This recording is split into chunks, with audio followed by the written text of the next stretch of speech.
আসসালামু আলাইকুম রহমতুল্লাহ বারাকাতুহু। নাহমাদু ওয়া নুসাল্লি আলা রাসূলিহিল কারীম, আম্মা বা'দ, ফাআউযু বিল্লাহি মিনাশ শাইতানির রাজীম। বিসমিল্লাহির রহমানির রহিম। রাব্বি ইশরাহ লি সাদরি ওয়া ইয়াসসির লি আমরি ওয়ালাইকুম ওয়াহলুল আসসালাম। উকদাতাম মিন লিসানি ইয়াফকাহু কাওলি। আমি যোৱাবাৰ আমি দেখা পালো যে যিটো হিজৰতৰ যিটো মানে প্ৰচেছ, যিটো প্ৰক্ৰিয়া, সেইটো ইতিমধ্যে আৰম্ভ হৈ গৈছে। কাৰণ অলৰেডি আল্লাহ তাআলা ৰাসূল ইছলামক মানে এইটো জনাইছিলে ৱাহীৰ যোগেদি যে তেওঁ হিজৰত কৰিব লাগিব, আৰু মুছলমান খিনিও যিখিনি মুছলমান আছে তেওঁলোকে হিজৰত কৰিব লাগিব, মাইগ্ৰেট কৰিব লাগিব, তেওঁলোকে এখন ঠাইলৈ যাব। গতিকে সেই উদ্দেশ্যে ৰাসূল ইছলামে হজৰ সময়তো বিভিন্ন যে কবিলে বাহিৰৰ ঠাইৰ পৰা মানুহখিনি আহে, সিহঁতৰ পৰা মানে সহায় বিচাৰিছিলে যে আমি মানে হিজৰত কৰি যাব খুজিছো, মক্কা এৰি যাব খুজিছো, কোনে আহে। তাৰ ভিতৰত মদিনাৰ পৰা যিখিনি আহিছিলে, সেইসময়ত মদিনা নাছিলে, তাৰ নাম ইয়াথ্ৰিব আছিলে। ইয়াথ্ৰিবৰ পৰা দুটা কবিলা আহিছিলে, আউছ আৰু খাজৰাজ। সিহঁতি ৰাসূল ইছলামৰ মানে যিটো দাৱাত আছিলে তাত লাব্বাইক বুলি ক'লে। প্ৰথমতে 6জন মানুহে তাতে ইছলাম কবুল কৰিলে। তাৰ পিছৰ বছৰ আকৌ 12জন মানুহ আহিলে হজলে। তেওঁলোকেও মানে ৰাসূল ইছলামৰ ওচৰত বায়াত ললে, প্ৰতিশ্ৰুতি দিলে, কিন্তু সেয়া কোনো পলিটিকেল বায়াত নাছিলে। গতিকে তেওঁলোকে খালি মানে যিটো ইছলামিক মানে তাৰ মানে ৰিলিজিয়াছ এটা হেৰি, সেইখিনি যে আল্লাহক মানিব, সেইটো মিছা কথা নকয়, ধৰক বেয়া কামৰ পৰা আঁতৰি থাকিব, তেনেকুৱা ধৰণৰ বায়াত দিলে। আৰু সেই সময়তে তেওঁলোকেও ক'লে যে ৰাসূল ইছলামক যে আমাৰ মানুহখিনি শিকাবলৈ আপুনি আপোনাৰ কোনোবা মানুহ পঠিয়াওক, কোৰাণ শিকাবলৈ, দিনৰ বিষয়ে শিকাবলৈ। তেতিয়া ৰাসূল ইছলামে মুছাব বিন উমেৰক পঠিয়ালে মদিনালে, নহয় জানো? আৰু মুছাব বিন উমেৰৰ হাতত মুছাব বিন উমেৰ তাৰ সেই হজৰ পৰা তাৰ পিছৰ হজলৈকে এবছৰ কাল তেওঁ মদিনাত থাকিলে, ইয়াথ্ৰিবত থাকিলে। আৰু তেওঁৰ মানুহখিনি যিখিনি তাত মুছাব বিন উমেৰৰ হাততে সৰহ সংখ্যক মানুহ মানে বায়াত ললে, আৰু তেওঁলোকে বায়াত নহয়, চৰি, ইছলাম কবুল কৰিলে। মুছাব বিন উমেৰৰ হাততে ইছলাম কবুল কৰিলে। আৰু তাৰ পিছৰ বছৰ হজৰ সময়ত প্ৰায় 70জন পুৰুষ আৰু 2গৰাকী মহিলা তেওঁলোক হজলৈ আহিলে, আৰু ৰাসূল ইছলামৰ ওচৰত তেওঁলোকে বায়াত লবলৈ আহিলে। আৰু দ্বিতীয়তে তেওঁলোকে ৰাসূল ইছলামক মদিনালে ইনভাইট কৰিবলৈ, আমন্ত্ৰণ জনাবলৈ, যে ৰাসূল ইছলাম আপুনি আৰু মানে মক্কাত আপোনাৰ কাৰণে যিহেতু অতি মানে কঠিন হৈ পৰিছে পৰিস্থিতি, গতিকে আপুনি এতিয়া আমাৰ মদিনালৈ আহক, আমি আপোনাক সকলো ফালৰ পৰা সুৰক্ষা প্ৰদান কৰিম। আৰু তেওঁলোকে যিটো ৰাসূল ইছলামক যিটো প্ৰতিশ্ৰুতি দিলে, সেইটো হৈছে যে, কাৰণ সিহঁতে জানিছিলে আৰু ৰাসূল ইছলাম যেতিয়া মদিনালৈ যাব, ইয়াথ্ৰিবলৈ যাব, তেতিয়া সমগ্ৰ আৰৱ, ইতিমধ্যে আৰৱ খিনিও মানে সকলো আৰৱে আৰু কুৰেইছে বিশেষকে ইছলাম কবুল কৰা নাছিলে, আৰু সিহঁতি ৰাসূল ইছলামৰ শত্ৰু হৈ পৰিছিলে। আৰু কুৰেইছৰ বহুত মানে মানে এনেকুৱা কবিলা আছিলে, যিবোৰ মানে ধৰক কুৰেইছৰ মানে যিবোৰ সিহঁতি মৌলা কবিলা বুলি কয়, হালিফ কবিলা কয়, কুৰেইছৰ ছাপৰ্টাৰ আছিলে। গতিকে সেইখিনিও ৰাসূল ইছলামৰ সেই কবিলাবোৰো মানুহবোৰো শত্ৰু হৈ উঠিছিলে। গতিকে ইয়াথ্ৰিবৰ মানুহখিনিয়ে ভালকেই জানিছিলে যে ৰাসূল ইছলামক মানে তালে আমন্ত্ৰণ জনোৱা মানে, সিহঁতি ইয়াথ্ৰিবলৈ লৈ যোৱা মানে, তেওঁ সুৰক্ষা প্ৰদান কৰা মানে, আৰু মুছলমান খিনি সুৰক্ষা প্ৰদান কৰা মানে সমগ্ৰ আৰৱ মানে উপমহাদ্বীপৰ যিমানখিনি মানুহ আছে সকলোৰে লগত মানে শত্ৰুতা মূৰ পাতি লোৱা। গতিকে তেওঁলোকৰ ফালৰ পৰা আক্ৰমণ হ'ব পাৰে ইয়াথ্ৰিবত। গতিকে এই সকলো ধৰণৰ মানে মানে সিহঁতি বিপদৰ মানে সমস্যাৰ কথা সিহঁতি জানি বুজি তাৰপিছতে সিহঁতি ৰাসূল ইছলামৰ হাতত বায়াত দিলে, আৰু ৰাসূল ইছলামক আৰু মুছলমানসকলক মদিনালৈ আহিবলৈ তেওঁলোকে আমন্ত্ৰণ জনালে। গতিকে এই বায়াত যিটো ছেকেণ্ড মানে দ্বিতীয় যিটো বায়াতুল আকাবা আসানিয়া বুলি কোৱা হয়, এইটো মানে এই বায়াতৰ পিছতে ৰাসূল ইছলামে মক্কাৰ মুছলমানসকলক মদিনালৈ হিজৰত কৰিবলৈ অনুমতি দিলে। গতিকে এই চুক্তিখন, এই যে যিটো বায়াত হ'ল, যিটো প্ৰতিশ্ৰুতি বা চুক্তি হ'ল, এইখনে মানে এই চুক্তিৰ লগে লগে এখন ইছলামী ৰাজ্যৰ মানে গঠনৰ পথ মানে প্ৰশস্ত হৈ উঠিলে। আৰু ৰাসূল ইছলামে, কাৰণ তাত গৈ এতিয়া মুছলমানসকল মানে তাৰ মদিনাৰ বেছিখিনি মানুহে ইছলাম কবুল কৰিছিলে, আৰু ৰাসূল ইছলাম যোৱাৰ লগে তাত এখন ইছলামী ৰাজ্য গঠনৰ মানে গঠন হৈ উঠিলে। আৰু এতিয়া কৈছে হিজৰত কৰিবলৈ অনুমতি দিলে। হিজৰত মানে হৈছে আচলতে, যিটো হিজৰত মানে হৈছে আমি ইমিগ্ৰেশ্যন বুলি কওঁ। হিজৰত হৈছে হাজাৰাৰ পৰা আহিছে, হাজাৰা আৰবী। হাজাৰা মানে হৈছে তাৰাকা, এৰি দিয়া, ত্যাগ কৰা সকলোবোৰ। গতিকে মুছলমানে আৰু ৰাসূল ইছলামে, মুছলমানসকলে ৰাসূল ইছলামে যেতিয়া হিজৰত কৰিলে মদিনালে, তেওঁলোকে মক্কাৰ সকলো বস্তু ত্যাগ কৰি থৈ গুচি গ'ল। তেওঁলোকে আল্লাহৰ ৰাস্তাত হিজৰত কৰিছিলে। গতিকে তাৰ পিছত আমি দেখা পাওঁ হিজৰতৰ 8 বছৰৰ পিছত মদিনাৰ পৰা আকৌ যেতিয়া আহিলে চাহাবাসকল ৰচুলামে 8 বছৰ পিছত মক্কা ফাতাহ হল, মক্কা বিজয় হল। তাৰ পিছতো কিন্তু তাত মানে যিসকল মক্কাবাসী আছিলে, মুহাজিৰিন আছিলে, তেওঁলোকে নিজৰ আৰু সেই প্ৰপাৰ্টি হেৰিৰ ওপৰত তেওঁলোকৰ কোনো ক্লেইম নাছিল। আচলতে তেওঁলোকে কোনো ক্লেইম কৰিব নোৱাৰে। তেওঁলোকে আল্লাহ ৰাস্তাত যেতিয়া এবাৰ এৰি দিলে নহয়, সেয়া আৰু সদায় কাৰণে তেওঁলোকে এৰি দিলে।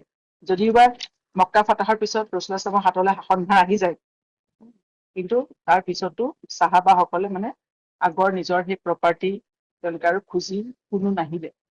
তেওঁলোকে আৰু খুজিব নোৱাৰে। আচলতে হিজৰতৰ সেইটো অৰ্থ, তেওঁলোকে সকলো বস্তু এৰি মদিনালৈ, মানে আল্লাহৰ ৰাস্তাত সকলো বস্তু তেওঁলোকে এৰি দিলে, এৰি মদিনালে তেওঁলোকে যাত্ৰা কৰিলে।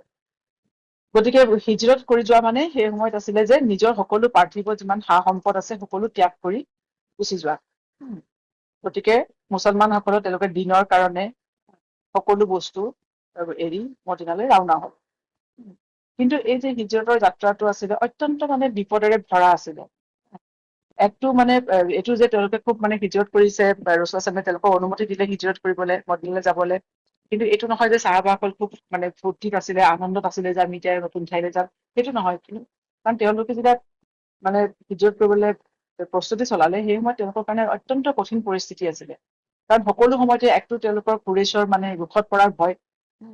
মক্কাই মদিনালৈ যাব বুলি গম পালেই পৰিয়ালৰ মানুহে সিহঁতক কি হয়, মানুহ চাহাবাসকলক বন্দী কৰি থয়, মুছলমানক যাবলৈ নিদিয়ে, তেওঁলোকক মানে বান্ধি ৰাখে। গতিকে তেওঁলোকে মনে মনে লুকাই চুৰকে কোনো গম নোপোৱাকে যাব লগা হৈছিলে, প্ৰথম কথা।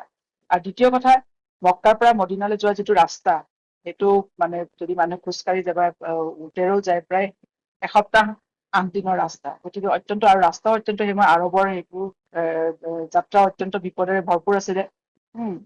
সঘনাই মানে ৰাস্তাত ডকাইতি মানে ভয়, আৰু ডকাইতৰ আক্ৰমণৰ ভয়, সিহঁতি বন্দী বনাই লয়, হত্যাও কৰা হয়। গতিকে আৰু যেতিয়া হিজৰত কৰি গৈছে, মানুহখিনি প্ৰায়ে অকলে গৈছে, 2-3জন মানুহে যেনেকে গৈ আছে, যেনেকে পাৰিছে।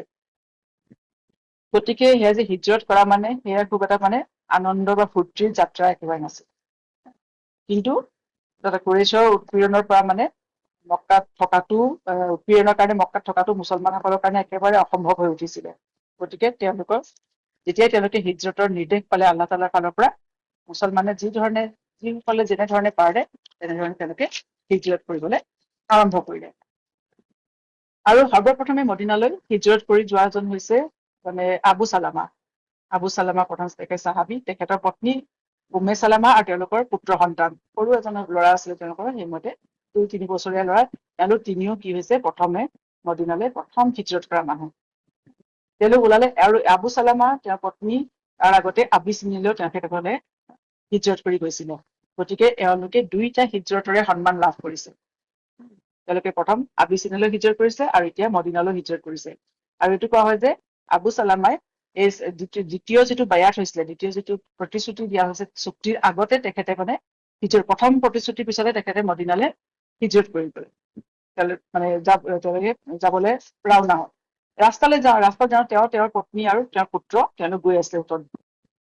ৰাস্তাত তেওঁলোকক কি হল, তেওঁলোক যাব বুলি গম পাই কুৰেশ্বৰ মানুহবোৰ আহিলে, তেওঁলোকৰ ৰখালে। তেওঁলোকে এতিয়া যাবলৈ নিদিয়ে হিজৰত কৰি।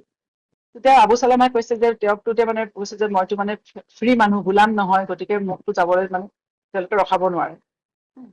তেতিয়া কি হল, আবু চালামাক তেতিয়া কি হৈছে, আচলতে মানুহখিনি আহিছিলে উম্মে চালামাৰ পৰিয়ালৰ মানুহখিনি আছিলে, এইখিনি কুৰেশ্ব। ঠিক আছে, কৈছে যে ঠিক আছে তুমি যোৱা, কিন্তু আমি মাইকী মানুহগৰাকী আমাৰ মানুহ হয়, আমাৰ পৰিয়ালৰ মানুহ, আমাৰ কবিলাৰ মানুহ, গতিকে আমি আমাৰ কবিলাৰ মানুহ যাবলৈ নিদিওঁ। গতিকে সিহঁতে কি কৰিলে, জোৰ জবৰদস্তি উম্মে চালামা আৰু তেওঁৰ পুত্ৰক মানে ৰাখি থৈ দিলে, মদিনালৈ যাবলৈ নিদিলে। আৰু তাৰপিছত আৰু আবু চালামাৰ উপায় নাই, তেওঁ অকলেই মানে মদিনালৈ ৰাওনা হল, যাত্ৰা কৰিলে। এতিয়া যেতিয়া উম্মে চালামাৰ পৰিয়ালে তেওঁক লৈ গুচি গল, তেতিয়া সেই সময়তে কি হৈছে, আবু চালামাৰ পৰিয়ালে গম পালে, কবিলাই গম পালে যে উম্মে চালামা, আবু চালামাৰ পুতেকক সিহঁতৰ পৰিয়ালে মানে ৰাখি থৈছে। গতিকে আকৌ সিহঁতি আকৌ গ'ল, 2টা কবিলাৰ মাজত এতিয়া তয়ামায়া যুদ্ধ, যে আমাৰ ল'ৰা আমাক ঘূৰাই দিব লাগে।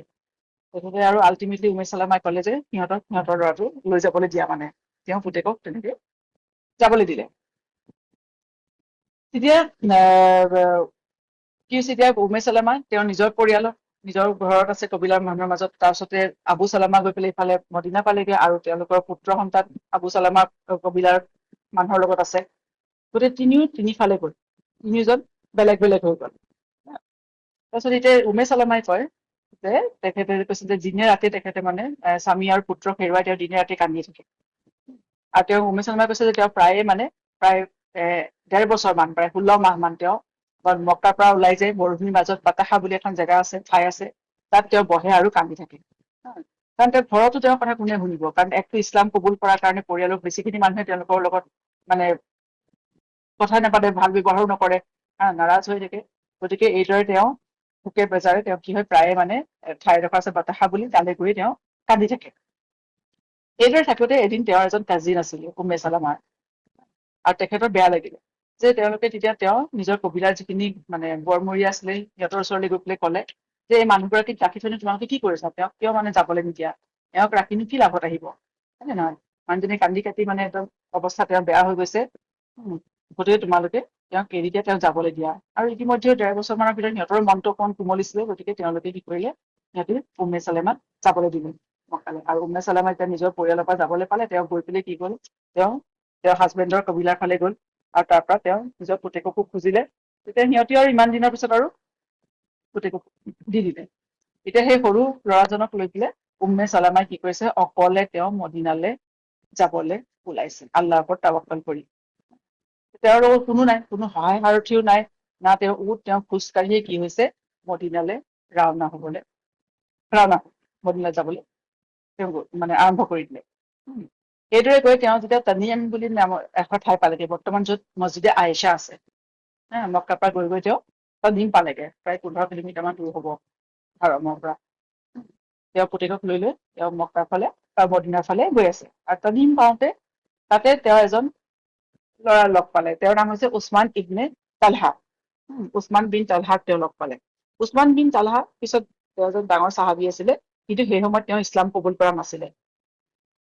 সেই সময়ত এজন মানে সম্ভ্ৰান্ত বংশৰে কুৰেশ্বী আছিলে। তেওঁ কুৰেশ্বী এজন যুৱক আছিলে, য়াং মেন। তেওঁ যেতিয়া দেখিলে এগৰাকী মাইকী মানুহ অকলে মানে এনেকে খোজকাঢ়ি আহি আছে, গৈ আছে, উছমান বিন তালহাও সেইফালৰ পৰা ক'ৰবাৰ পৰা আহি আছিলে তেওঁ, হয়তো তেওঁ মানে চিকাৰৰ পৰা আহি আছিলে বা এনেকে তেওঁ কামৰ পৰা আহি আছিলে, তেওঁ উটত আছিলে তেওঁ নিজে। এই মানুহগৰাকী দেখি তেওঁ ৰখিলে, দেখিলে যে সেয়া হৈছে উম্মে চালামা। আৰু তেতিয়া তেওঁ সুধিলে উম্মে চালামা যে তুমি অকলে অকলে এই মানে গৰমত, এই মৰুভূমিৰ মাজত অকলশৰীয়া মাইকী মানুহ কি কৰি আছা সৰু কেঁচুৱা এটাৰ লগত লৈ? তেওঁ আচৰিত হ'ল। তেতিয়া উম্মে চালামাই ক'লে যে মই তেওঁৰ নিজৰ মানে স্বামীৰ ওচৰলৈ তেওঁ যাবলৈ ওলাইছে, মদিনালৈ তেওঁ যাবলৈ ওলাইছে। গতিকে লগত যেতিয়া কোনো যাবলৈ নাই, তেওঁ অকলেই ওলাইছে। এই কথা শুনি উছমান বিন তালহা তেওঁ অত্যন্ত মানে দুখ পালে মনতে। তেওঁ কৈছে নাই, মই আপোনাক মানে এইদৰে অকলশৰে যাবলৈ এৰি দিব নোৱাৰো।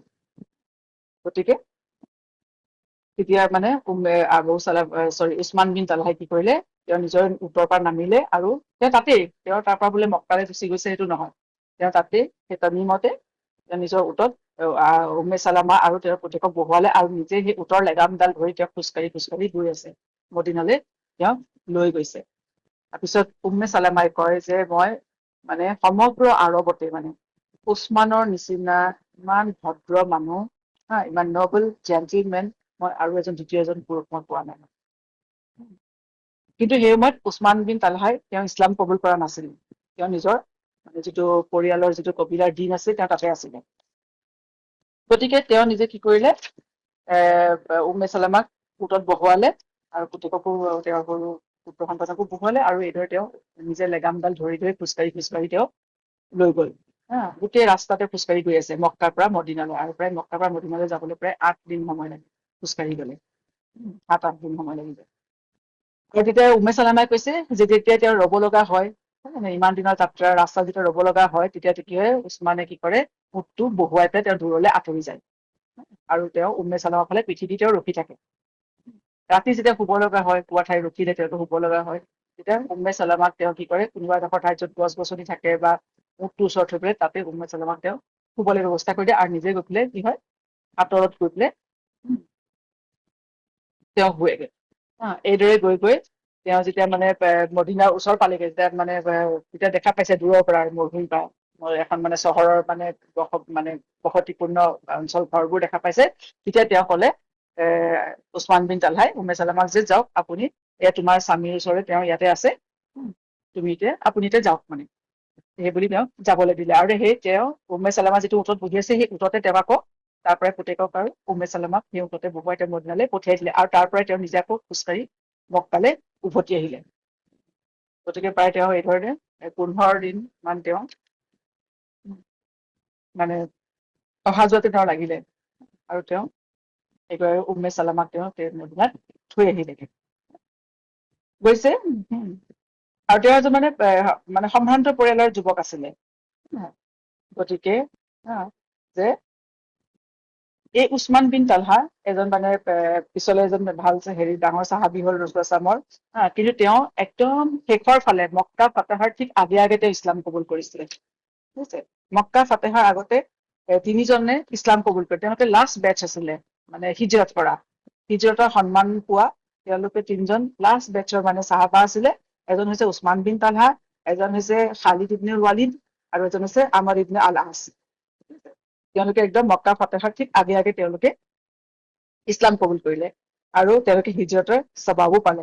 গতিকে আল্লাহ তাআলাই তেওঁলোকৰ বিষয়ে এটা মানে আয়াত কৈছে যে লা ইয়াস্তাৱি মিনকুম মান আনফাকা মিন কাবলিল ফাতহা ওয়া কাতালা উলাইকা আযামু দাৰাজা। অৰ্থাৎ যিসকলে মক্কা ফাতাহৰ আগতে ইছলাম কবুল কৰে, তেওঁলোকে যোনে খৰচ কৰিলে আল্লাহৰ ৰাস্তাত, গতিকে তেওঁলোক আৰু যোনে মক্কা ফাতাহাৰ পিছত ইছলাম কবুল কৰিছে তেওঁলোক সমান নহয়, তেওঁলোকৰ স্থান সমান নহয়। মুছলমান হলেও মুমিন হলেও তেওঁলোকৰ দাৰাজাত, যোনে আগতে ইছলাম কবুল কৰিলে আৰু আল্লাহৰ কাৰণে সেই সময়ত হিজৰত কৰিলে, সেই হিজৰতৰ তেওঁলোকৰ মানে দাৰাজাত, তেওঁলোকৰ স্থান আল্লাহ তাআলাৰ ওচৰত অত্যন্ত বেছি। আৰু তাৰ পিছত ফাতাহাৰ পিছত ইছলাম কবুল কৰা সকলো মানে সেইটো দাৰাজাত তেওঁলোকে নাপায়, সেইটো স্থান তেওঁলোকে নাপায়। গতিকে মক্কা ফাতাহাৰ সময়তো ৰাছূলুল্লাহ সাল্লাল্লাহু আলাইহি ওয়াসাল্লামে যেতিয়া মানে মক্কা ফাতাহাৰ পিছত যে ৰাছূলুল্লাহ সাল্লাল্লাহু আলাইহি ওয়াসাল্লামে কাবাত ৰখি পেলাই মক্কাৰ বিভিন্ন যিবোৰ মানে পদবী আছিলে, ভাৰ আছিলে, তাৰ মানুহখিনি তেওঁ সেইবোৰ দি আছিলে। তেতিয়া আল আব্বাছ ৰাছূলুল্লাহ সাল্লাল্লাহু আলাইহি ওয়াসাল্লামৰ যিজন জদায়েক আছিলে আব্বাছ ৰাদিয়াল্লাহু আনহু, তেওঁক মানে চিকায়াৰ ভাৰ দিছে। চিকায়া মানে হৈছে যিটো হাজীসকলক খোৱা বোৱাৰ যোনে ব্যৱস্থা কৰে। গতিকে তেওঁলোকৰ যিবোৰ বাপ আছিলে আগৰ মক্কাৰ, সেইখিনি তেওঁ ৰাছূলুল্লাহ সাল্লাল্লাহু আলাইহি ওয়াসাল্লামে মক্কা ফাতাহাৰ পিছত মানুহখিনিক দি আছে। এতিয়া যেতিয়া মানে কাবা ঘৰৰ যিটো চাবি আছিলে, সেই চাবিটো যে যাক ভাৰ দিবলগীয়া মানে যেতিয়া সময় আহিলে, তেতিয়া মানে আল্লাহ তাআলাৰ ফালৰ পৰা আয়াত নাজিল হল যে ইন্নাল্লাহা ইয়া'মুৰুকুম আন তুআদ্দুল আমানাতি ইলা আহলিহা ওয়া ইযা হাকামতুম বাইনান নাসি আন তাহকুমু বিল আদল। আল্লাহ কৈছে যে যেতিয়া মানে আল্লাহ তাআলাই হুকুম দিছে, আপোনাক আল্লাহ তাআলাই নিৰ্দেশ দিছে যে যিটো আমানাতটো যোনে ডিজাৰ্ভ কৰে, যিজন যোগ্যজনৰ হাতত আমানাতটো দিয়া, যোগ্যজনৰ হাতত আমানত দিয়া। তেতিয়া এই আয়াত নাজিলত তেতিয়া ৰাছূলুল্লাহ সাল্লাল্লাহু আলাইহি ওয়াসাল্লাম কি কৈছে, কাবা ঘৰৰ চাবি আলী ৰাদিয়াল্লাহু আনহুৰ হাতত দিলে আৰু ক'লে যে যোৱা এই চাবি উছমান বিন তালহাক দি থৈ আহা। আৰু তেতিয়াৰ পৰাই এই চাবি কোছা উছমানৰ হাততে মানে থাকিব। আৰু ৰাছূলুল্লাহ সাল্লাল্লাহু আলাইহি ওয়াসাল্লামে কলে যে আজিৰ পৰা এই চাবি কাঠি কাবা ঘৰৰ যিটো দৰজাৰ যিটো চাবি, এয়া আজিৰ পৰা উছমানৰ হাতত আৰু তাৰ পিছত কিয়ামতলৈকে তেওঁৰ সতি সন্ততিৰ হাততে থাকিব। আৰু আজিও এই 14 শতিকাৰ পিছতো এই চাবি এতিয়ালৈকে উছমান বিন তালহাৰ মানে সতি সন্ততিৰ ওচৰতে তেওঁলোকৰ পৰিয়ালতে আছে। এই চাবি কাঠি গৰাকী তেওঁলোকে এতিয়াও চাবি মানে তেওঁলোকৰ পৰিয়ালতে আছে। এতিয়াও কোনো যিমান তাত হুকুমত চেঞ্জ হৈছে, গভৰ্ণমেণ্ট সলনি হৈছে, কিন্তু আজিলৈকে কোনো সেই কাবাৰ চাবি কোনো ৰাখিবলৈ চেষ্টা কৰা নাই, কোনো হুকুমতে গভৰ্ণমেণ্টে ৰাখিবলৈ চেষ্টা কৰা নাই। সেয়া উছমান বিন তালহাৰ পৰিয়ালতে আছে। আৰু তেতিয়া ৰাছূলুল্লাহ সাল্লাল্লাহু আলাইহি ওয়াসাল্লামে এইটোৱে কৈছে যে তেওঁৰ সতি সন্ততিৰ হাততে থাকিব কিয়ামতৰ দিনলৈকে, আৰু তেওঁৰ পৰা যি এক লবলৈ চেষ্টা কৰিব সেই জালিম হব। অৰ্থাৎ এয়া ৰাছূলুল্লাহ সাল্লাল্লাহু আলাইহি ওয়াসাল্লামৰ মানে প্ৰফেচি হয় যে তেওঁ কৈ থৈ গৈছে যে এয়া কিয়ামতলৈকে উছমান বিন তালহাৰ হাততে থাকিব। গতিকে আল্লাহ তাআলাই মানুহৰ খাইৰৰ কোনো কাম আল্লাহ তাআলাই নষ্ট হবলৈ নিদিয়ে, হয় নে নহয়? আৰু আল্লাহ তাআলাই যাক সন্মানিত কৰে আচলতে সেয়াহে সন্মান, সেয়াহে ইজ্জত। উছমান বিন তালহা তেওঁ সেই সময়তে তেওঁৰ যিটো ডিগনিটি আছিলে, যিটো অনাৰ আছিলে, তেওঁ মানে তেওঁ সহায় কৰিছিলে। তেওঁ সেই সময়ত মুছলমানো হোৱা নাছিলে। তেওঁ কাক সহায় কৰিছিলে? সময়ত যিগৰাকী পিছলে ভৱিষ্যতে উম্মুল মুমিনিন হবলৈ গৈ আছে, উম্মে চালামা। তেখেত হৈছে ৰাছূলুল্লাহ সাল্লাল্লাহু আলাইহি ওয়াসাল্লামৰ, সেই সময়ত কিন্তু কোনেও নাজানে তেখেত উম্মুল মুমিনিন হব বুলি। সেই সময়ত তেওঁ হাজবেণ্ড জীয়াই আছিলে, জীৱিত অৱস্থাত আছিলে। তেওঁ আবু চালামাৰে পত্নী আছিলে সময়ত। কিন্তু পিছলৈ তেওঁ যেতিয়া আবু চালামা যেতিয়া শ্বহীদ হ'ল, তাৰপিছত ৰসুল ইছলামৰ মানে নিকাহত আহিলে, গতিকে তেখেত উম্মুল মুমিনিন হ'ল। সেই উম্মুল মুমিনক কি হৈছিলে, উছমান বিন তালহাই সময়ত সহায় কৰিছিলে। তাৰপিছতে আৰু কেইজনমান মানে এয়া হৈছে হিজৰতৰ সময়ত যিসকলৰ ৰসুল ইছলামে মানে যেতিয়া হিজৰত কৰিবলৈ অনুমতি দিলে, তেওঁলোকৰ চাহাবাসকলৰ মানে কিছুমান ঘটনা, ধৰক তেওঁলোকে কি কি পৰিস্থিতিৰ সন্মুখীন হৈছে। তাৰ ভিতৰত আৰু এজন চাহাবা হৈছে সেইমতে হিজৰত কৰা মদিনালে, তেওঁ হৈছে সুহেইব ৰুমি। আমি আগতেও পাইছো, সুহেইব ৰুমি বেচিকেলি তেওঁ আৰবেই হয়। তেওঁলোক হৈছে যিটো মানে আৰব আৰু ৰোমান সাম্ৰাজ্যৰ মাজৰ, যিটো আৰব উপমহাদ্বীপ আৰু ৰোমান সাম্ৰাজ্যৰ মাজৰ যিখিনি বৰ্ডাৰ এৰিয়া, সেই দেশত তেওঁলোক আছে, তেওঁলোকৰ কবিলাটো সুহেইব ৰুমি। তাৰপিছতে তেওঁলোক মানে আৰব হয়, কিন্তু তেওঁলোকে সেই সময়ত খুব লাগি থাকে, যুদ্ধ লাগি থাকে। এবাৰ তেওঁ তেনে সৰু অৱস্থাতে তেওঁ যেতিয়া অকমান মানে শিশু কালতে তেওঁ মানে বন্দী হ'ল তেনেকে, আৰু তেওঁক কোনোবাই ৰোমান সাম্ৰাজ্যত মানে বিক্ৰী কৰি দিলে। আৰু তেওঁ বহুত দিন তেনেকে তাতে তেওঁ গোলাম হৈ পেলাই আছিলে, ৰুমতে আছিলে। আৰু ৰুমত থকাৰ কাৰণে তেওঁ একমাত্ৰ চাহাবী যি মানে লেটিন ভাষা ক'ব পাৰিছিলে সময়ত। তেওঁ আৰবীও কয়, কিন্তু তেওঁ লেটিন ভাষাও ক'ব পাৰিছিল। তেওঁ আৰবী পাহৰি যোৱা নাছিলে, তেওঁ তাত থাকিলেও, ৰুমত থাকিলেও। আৰু যিহেতু তেওঁ সেইকাৰণে তেওঁ দেখিবলৈতো কোৱা হয় যে খুব ৰঙা বগা আছিলে মানে, মানে ৰুমিবোৰৰ নিচিনা। গতিকে সেইকাৰণে আৰববোৰে পিছলে তেওঁক সুহেইব ৰুমি বুলি মাতিছিলে, সুহেইব ৰুমি। ৰুমিটো তেখেতৰ মানে লকব হৈ গ'ল, অৰ্থাৎ ৰুমৰ মানে বাসিন্দা। তাৰপিছত তেওঁ যে অলপ ডেকা বয়সত তেওঁ আকৌ কি হৈছে, সেই ৰুমৰ যিজন তেওঁৰ আগৰ মালিক আছিলে, তেওঁ আকৌ কোনোবা আৰবৰ এইবোৰ যায় নহয় বিজনেছমেন, আৰবৰ হাতত আকৌ বিক্ৰী কৰি দিলে। এইদৰে আহি তেওঁ কি হৈছে, মক্কাৰ আব্দুল্লাহ ইবনে জুদানৰ কৃতদাস হ'ল, তেওঁ গোলাম হ'ল। পিছত তেওঁ নিজকে মুকলি কৰিলে, আৰু তেওঁ আব্দুল্লাহ ইবনে জুদানৰ মৌলা হ'ল, সুহেইব ৰুমি। কাৰণ সেই সময়তো কি হৈছে, তেওঁলোকে যাক মানে ধৰক শ্লেভ হিচাপে বিক্ৰী কৰি দিয়া হয়, দাস হিচাপে, তেওঁলোকে নিজৰ মানে যিটো স্বাধীনতা সেইটো তেওঁলোকে কিনিব পাৰে, তেনেকুৱা আজাদী তেওঁলোকে কিনিব পাৰে। আৰু তেওঁ তেনেকে আব্দুল্লাহ ইবনে জুদানৰ হেৰিৰ পৰা মানে তেওঁ আজাদ হ'ল। আৰু তেনেকুৱা আজাদ কৰা কৃতদাসসকলক মানে মৌলা বুলি কোৱা হয়। তেওঁ মৌলা হ'ল। তাৰপিছতে আব্দুল্লাহ ইবনে জুদানৰ তেখেত মানে লগত তেওঁ ব্যৱসায়ৰ পাৰ্টনাৰশ্বিপ হ'ল, তেওঁ নিজে ব্যৱসায় কৰিলে সুহেইব ৰুমিয়ে, আৰু তেওঁ বেছ ধন সম্পদ মানে পিছত বহুত উপাৰ্জন কৰিলে। আৰু এই সুহেইব ৰুমি কি আছিলে, আম্মাৰ ইবনে য়াছিৰৰ বন্ধু আছিলে, তেওঁলোক প্ৰায় একেলগে আছিলে। এতিয়া যেতিয়া হিজৰতৰ হুকুম হ'ল, সুহেইব ৰাদিয়াল্লাহু আনহু তেখেতেও মানে কি কৰিছে, হিজৰত কৰিবলৈ তেখেতে নিজৰ বয় বস্তু লৈ পেলাই তেওঁ গ'ল, মক্কা এৰি তেওঁ মদিনাৰ ফালে যাত্ৰা কৰিলে। তেওঁ যোৱা বুলি গম পাই কি হৈছে, আৰবৰ মক্কাৰ মুশ্ৰিকখিনিয়ে তেওঁক বাট ভেটি ধৰিলে, এতিয়া যাবলৈ নিদিয়ে। এতিয়া সুহেইবে তেখেতেও কি কৰিছিলে, তেখেতে সম্পূৰ্ণ মানে তেওঁ পুৰা প্ৰস্তুতিত গৈছে, মানে পুৰা নিজৰ ওচৰত তেওঁ ধনু কাঁড়, তেওঁ খুব ভাল ধনু চলাব পাৰিছে মানে, তেওঁ ধনু কাঁড় আৰু তৰোৱাল লৈ পেলাই গৈছে। আৰু তেওঁ মানুহখিনিক কৈছে যে তোমালোকে মানে মোক এনেকে ৰখাব নোৱাৰা, মোৰ লগত মতে যুদ্ধ কৰিব লাগিব। আৰু যুদ্ধ কৰিলে খুব ভাল হেৰি আছে, আৰু মুশ্ৰিকখিনিও জানে যোনে ৰখাইছে যে এওঁক মানে ৰখাই লাভ নাই, বহুত মানুহ মানে আহত হ'ব লাগিব। এতিয়া মুশ্ৰিকবোৰে ক'লে যে তুমি তোমাক ৰখাবলৈ আমাৰ কোনো ইচ্ছা নাই, তুমি যাব পাৰা, কিন্তু তুমি যে এই যে লগত যে যিমানবোৰ বয় বস্তু লৈ গৈছা, ধন সোণ লৈ গৈছা, সেইখিনি তুমি দিব নোৱাৰা, কাৰণ সেইখিনি আমাৰ হয়, মক্কাৰ মানুহৰ হয়। কাৰণ তুমি যেতিয়া মক্কালৈ আহিছিলা, যে তুমি খালী হাতেৰে আহিছিলা, হয় নে নহয়? গতিকে তুমি এতিয়া, আৰু তুমি ইয়াত আহি এইখিনি গোটেই ধন সম্পদ তুমি ইয়াত আহি পেলাই গোটাইছা, গতিকে তুমি যে যাবলৈ ওলাইছা, গতিকে এতিয়া সেই সকলো বস্তু তুমি ইয়াত থৈ যাব লাগিব, নহ'লে তোমাক আমি যাবলৈ নিদিওঁ।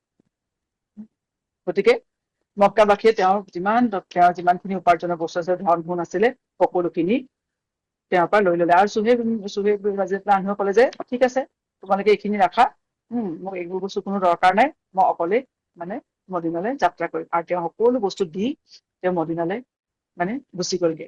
আৰু তেওঁৰ কাৰণে আল্লাহ তাআলাই মানে এইটো যে মানে সূৰা বাকাৰাত এনেকুৱা চাহাবাসকলৰ কাৰণে আয়াত নাজিল হৈছিলে।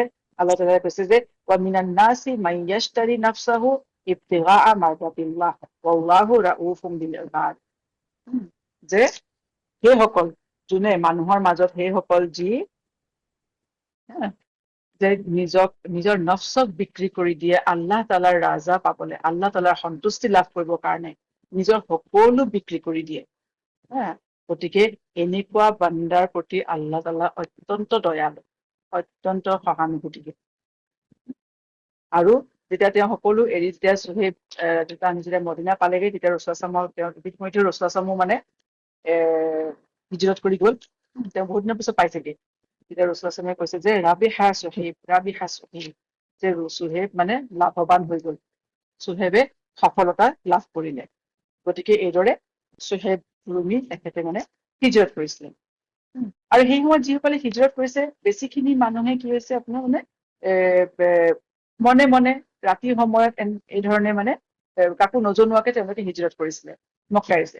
কিন্তু একমাত্ৰ উমৰ বিন খত্তাব ৰাদিয়াল্লাহু আনহু, তেওঁ আছিলে যি তেওঁ মানে প্ৰকাশ্যে, তেওঁ একদম যেতিয়া তেওঁ নিজে ঠিক কৰিলে যে তেওঁ ৰচুলাচামৰ পৰা অনুমতি পাই গ'ল হিজৰত কৰিব লাগে, তেওঁ লগে লগে কাবাৰ সন্মুখত গৈ মানে এনাউন্স কৰিছে যে যাৰ মানে শ্বহীদ হবলৈ মন গৈছে, বা যাৰ মানে নিজৰ মাকক মানে সন্তানহীন কৰিবলৈ মন গৈছে, তেওঁ মোক আহি ৰখাবহি পাৰে। মই অমুক দিনাখন ইয়াৰ পৰা মক্কা এৰি যাম। গতিকে উমৰ বিন খত্তাবে মানে সকলোকে জনাই পেলাই তেখেতে হিজৰত কৰিছিলে। আৰু সেই উমৰ বিন খত্তাবে যেতিয়া যাবলৈ হিজৰত কৰিবলৈ তৈয়াৰ হ'ল, সেই সময়তে আৰু দুজনে, হিচাম ইবনে আল আছ, আমাৰ ইবনে আল আছৰ ভায়েক, আৰু আয়াছ ইবনে আবি ৰাবিয়া, এওঁলোক দুজনো উমৰ ৰাদিয়াল্লাহু আনহুৰ লগত তেওঁলোকে ক'লে যে আমি আপোনাৰ লগতে যাম। তেতিয়া তেওঁলোকৰ মানে ঠিক হ'ল যে তেওঁলোকে একেলগে হিজৰত কৰিব যাব, যে অমুক দিনাখন ৰাতিপুৱা, পিছদিনাখন ৰাতিপুৱা তেওঁলোকে মক্কাৰ এডোখৰ ঠাইত মিলিত হ'ব, তিনিও একেলগে, তাৰ পৰা তিনিও একেলগে যাত্ৰা কৰিব। আৰু কোনোবা এজন যদি তিনিজনৰ ভিতৰত যদি কোনোবা এজন আহিব নোৱাৰে, কাৰণ তেওঁলোকক যোনেই হিজৰত কৰিব ওলাইছে তেওঁলোককে ৰখায় কুৰেশে, মুশ্ৰিকবোৰে তেওঁলোককে ৰখায়। গতিকে যদি তেওঁক কোনোবা এজন যদি আমাৰ মাজত আহিবও নোৱাৰে, বাকী কেইজনৰ ৰখিব নালাগে মানে তেওঁৰ কাৰণে, তেওঁলোকে নিজৰ যাত্ৰা কৰি দিব। কাৰণ তাৰ এইটো বুজি পোৱা যাব যে মানে তেওঁক কোনোবাই ঘৰৰ মানুহে তেওঁক ধৰি ৰাখিলে, তেওঁক আৰু বন্দী কৰি ৰাখিলে, তেওঁক যাবলৈ নিদিয়ে। গতিকে ৰাতিপুৱা যেতিয়া সময়ত আৰু উমৰ বিন খত্তাব আৰু আয়াছ সেই ঠাইডোখৰ পালেগে ৰাতিপুৱা। আৰু আয়াছ বিন আবি ৰাবিয়া হৈছে আবু জাহালৰ ভায়েক। তেওঁ আবু জাহালৰ ভায়েক আছিলে, তেওঁ ইছলাম কবুল কৰিছিলে। গতিকে উমৰ ৰাদিয়াল্লাহু আনহু আৰু আয়াছ ৰাদিয়াল্লাহু আনহু তেওঁলোক গৈ পেলাই ঠাইডোখৰ পালেগে, কিন্তু হিচাম আহিব নোৱাৰিলে। ইতিমধ্যে হিচামক কি হ'ল, হিচাম ইবনে আল আছক তেওঁ পৰিয়ালৰ মানুহে আহিবলৈ নিদিয়ে, তেওঁ বন্দী কৰি থৈ দিলে। তেওঁ ঘৰতে কি কৈছে, শিকলি লগাই পেলাই তেওঁক ৰুম এটাত বন্ধ কৰি দিলে, তেওঁক আহিব নিদিলে। গতিকে তেওঁলোকে অলপ দেৰি ৰখি যেতিয়া নহা দেখি তেতিয়া উমৰ আৰু আয়াছ ৰাদিয়াল্লাহু আনহুমা তেওঁলোকে মদিনালে যাত্ৰা কৰিলে। ইফালে আবু জাহেলেও তেওঁৰ ভায়েকক বিচাৰি ফুৰিছে। আবু জাহেলে ভায়েকক বিচাৰিছে, যে গম পালে যে গ'ল ভায়েক মানে অলৰেডি মদিনালে। তেতিয়া আবু জাহেলেও আৰু এজন ভায়েকক লগত লৈ পেলাই কি কৈছে, তেওঁলোকে গৈ পেলাই মদিনা পালেগে। আল হাৰিছ বুলি এজন ভায়েকক লগত লৈ দুইজনকৈ আবু জাহেল গৈ আয়েছৰ পিছে পিছে গৈ পেলাই মদিনা পালেগৈ। আৰু মদিনা পাই পেলাই তেতিয়া একেবাৰে আয়েছৰ ওচৰলৈ গৈ তেওঁক এতিয়া ফুচলাব ধৰিছে আবু জাহেলে, যে মানে তোমাৰ কথা মানে, আৰু বিশেষকে মাকৰ কথা কৈ পেলাই, যে মাকৰ কথা কৈ তেওঁক মানে আৱেগিক কৰি তুলিবলৈ চেষ্টা কৰিছে আবু জাহেলে। যে আয়েছক কৈছে যে তোমাৰ দুখত আমাৰ মায়ে মানে খোৱা বোৱা এৰি দিছে, তেওঁ নিজৰ চুলি নফনিয়াই তেওঁ প্ৰখৰ ৰ'দত নিজকে কষ্ট দিছে। তেওঁ এইটো কৈছে যে তেওঁ শপত খাইছে যে তোমাক নেদেখালৈকে, তুমি ঘূৰি নোযোৱালৈকে তেওঁ মানে ৰ'দত থাকিব, সেই মানে মৰুভূমিৰ উত্তপ্ত মানে ৰ'দত তেওঁ থিয় হৈ থাকিব, তেওঁ নোসোমায়। মুঠৰ ওপৰত কথা যে পুতেকৰ দুখত মানে মাক একদম মানে আউলি বাউলি হৈ গৈছে। গতিকে সিহঁতি বাৰে বাৰে আয়াছৰ আগত মাকৰ কথা কৈ থাকে। আৰু অৱশেষত আয়াছৰো মনটো গলি গ'ল, ইমানেই নহওক মাক হয়। গতিকে মাকৰ এনে দুখ লগা অৱস্থাত তেওঁ মানে যাবলৈ ৰাজি হ'ল, যে এবাৰ অন্তত মাকক গৈ তেওঁ দেখা কৰি আহিব। যেতিয়া উমৰ বিন খত্তাবে কথাটো গম পালে যে আয়াছে যদি যাব ওলাইছে, তেওঁতো পুৰা গম পাই গ'ল যে আবু জাহেলেতো এনেকুৱা হেৰি কৰা নাই, মানে ইমান মৰমতো লৈ যোৱা নাই। কাৰণ তেওঁলোকে নি পেলাই কি কৰে, সেই সময়ত যিসকল মুছলমান হৈছে, যিসকলে কনভাৰ্ট হৈছে, খুব অত্যাচাৰ কৰে মুশ্ৰিকবোৰে। গতিকে তেওঁ গ'ল, তেতিয়া আয়েছক বুজালে উমৰ বিন খত্তাবে, যে তোমাৰ যে মাৰ কথা কৈ কৈ হেৰি কৰিছে, এইবোৰ চব মিছা কথা, তুমি নাযাবা। আৰু তুমি যদি মাৰ যদি মানে যেতিয়া তেওঁ খোৱা বোৱা আহিছে, তেওঁ যেতিয়া ভোক লাগিব তেওঁ নিজেই খাব। তেওঁ মূৰ নুফনিয়াই, যেতিয়া চুলি যত লাগিব কৈছে, যে উমৰ বিন খত্তাবে কৈছে চুলি যত লাগিব ওকণি হলে তেওঁ নিজে চুলিখিনি ফনিয়াব, নিজে হেৰি কৰিব। আৰু তেওঁ গৰমত তেওঁ বোলে ৰ'দত থাকিব, যেতিয়া বেছি ৰ'দত পৰিব নিজে ছাঁহলৈ যাব। গতিকে তাৰ কাৰণে তুমি মানে মক্কালৈ যাবলৈ তোমাৰ কোনো দৰকাৰ নাই, কোনো প্ৰয়োজন নাই। কিন্তু এতিয়া আয়াছে নামানে, তেওঁ মদিনালৈ যাবই, মক্কালৈ যাবই তেওঁ। তেতিয়া তেওঁ উমৰ ৰাদিয়াল্লাহু আনহুক ক'লে যে নহয়, মই এবাৰ মাকো চাই আহিম, তেওঁকো সান্তনা দি আহিম, তেওঁ ভাল পাব, আৰু দ্বিতীয়তে মোৰ কিছুমান বস্তু আছে, তাত কিছুমান মোৰ ধন সম্পত্তি টকা পইচা মানে সোণ ৰূপ আছে, মই সেইখিনি লৈ আহোঁগে।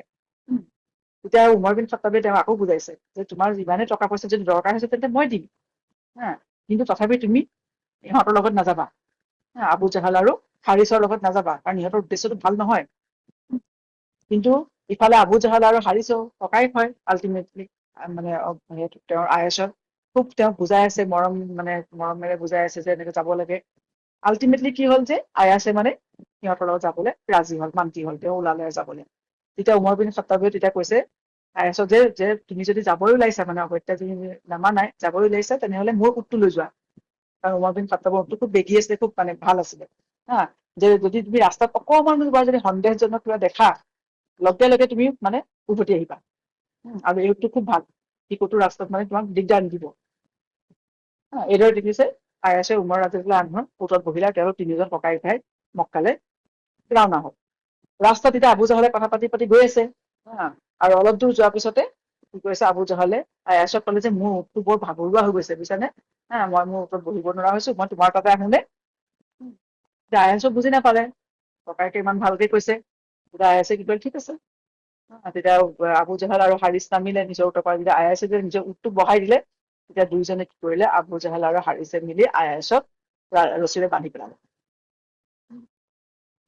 তেওঁলোকে বান্ধি পেলাই হাত ভৰি বান্ধিলে, আৰু তেওঁলোকে কি কৈছে এইদৰে তেওঁলোকে মক্কালৈ লৈ আহিলে।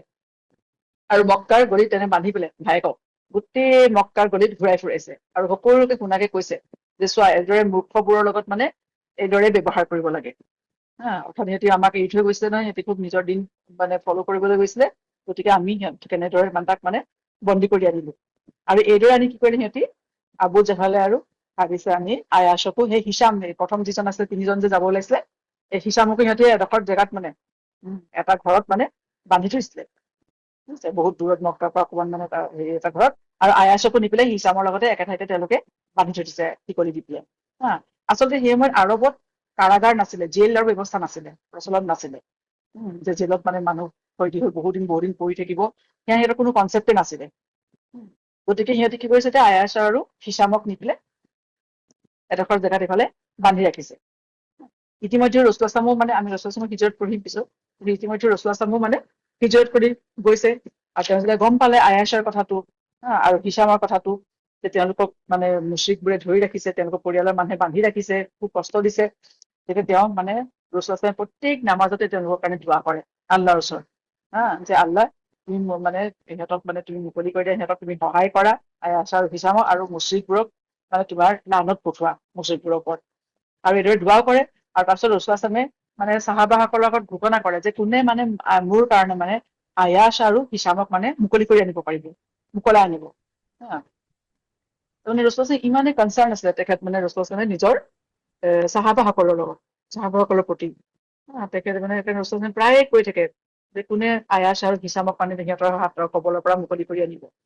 এতিয়া কোনো চাহাবাই মাত নিদিয়ে, কাৰণ মানে মক্কালে যোৱা মানে আৰু কুৰেশ্বৰ তাৰ পৰা মানে কাৰোবাক আঁতৰাই অনা, উলিয়াই অনা, কুৰেশ্বৰ পৰা মুকলি কৰা মানে সিংহৰ গঁড়ালত মানে নিজকে সোমোৱাই দিয়া নিচিনা কথা। কোনো সাহস নকৰে। তাৰপিছতে কিন্তু ইমান ৰসুল আসলামে কৈ থাকে ন, কোনে মানে আয়াছ আৰু হিচামক মুকলাই আনিব। তেতিয়া এদিন আল ৱালিদ বিন ৱালিদে, খালিদ বিন ৱালিদৰ ককাই, তেওঁ মুছলমান, তেওঁ সময়ত মদিনাত আছিলে, হিজৰত কৰি গৈছে। তেতিয়া তেওঁ ক'লে যে ৰসুল আসলাম, যে আপোনাৰ কাৰণে মই যাম আৰু মই তেওঁলোকক মক্কাৰ পৰা মুকলি কৰি আনিম। তেতিয়া ৱালিদ বিন ৱালিদ গৈ পেলাই তেওঁ মানে এতিয়াতো ক'ত আছে বিচাৰি, তাতো কোনো জেল নাই যে কোনোবা জেলত পাৰ্টিকুলাৰ জেলত ভৰাই থৈছে, তেওঁলোকে নাজানে এতিয়া ক'ত বন্দী কৰি থৈছে।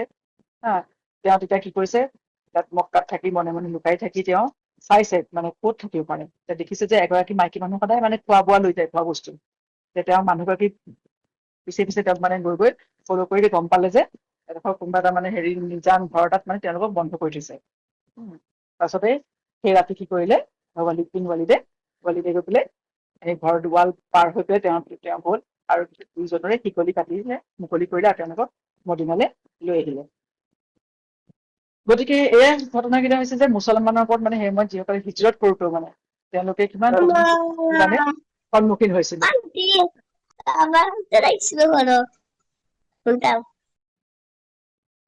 গতিকে সেই সময়ত মুছলমানসকলে মানে হিজৰতৰ সময়টো তেওঁলোকৰ কোনো হিজৰতৰ যাত্ৰাটো কোনো মানে ইমান আৰামদায়ক নাছিলে, অত্যন্ত কঠিন আছিলে, অত্যন্ত কষ্টকৰ আছিলে, পদে পদে তেওঁলোকৰ বিপদ আছিলে।